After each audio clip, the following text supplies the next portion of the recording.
Marino Dubois, c'est son nom d'emprunt, est en contact avec des dizaines de milliers de migrants sur les réseaux sociaux. Elle est devenue la vigie des exilés. Non, Il la contacte au moindre problème. S'il vous plaît, nous sommes dans une détresse comme ça là. Aidez-nous. Le migrant qui m'a appelé avait autour de lui déjà 5 morts quand il m'a appelé.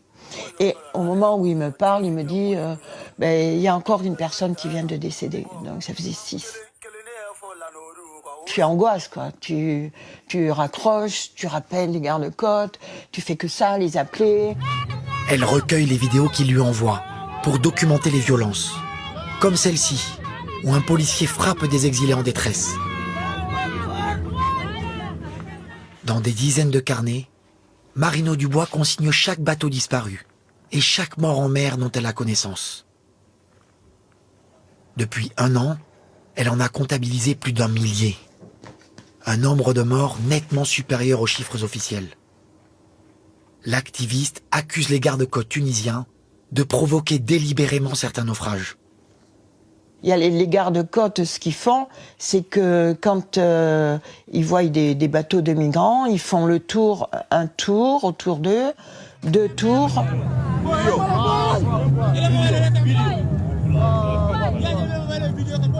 Un peu d'eau dans le bateau en ferraille, c'est fini. Une vague, le bateau, il coule. Et des fois, ils montent avec leur bateau, ils montent sur les bateaux en fer, oui, bien sûr. Il y a eu beaucoup de naufrages provoqués par les gardes-côtes.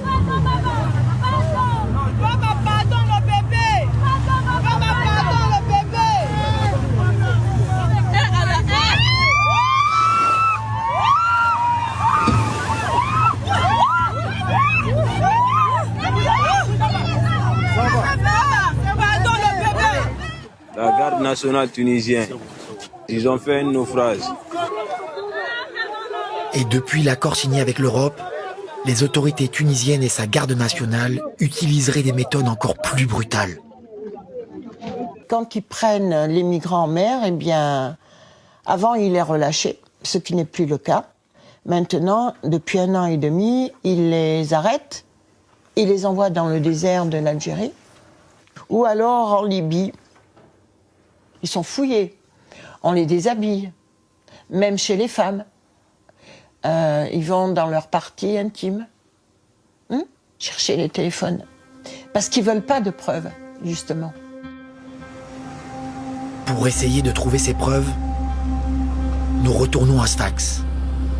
Et dès notre arrivée à la gare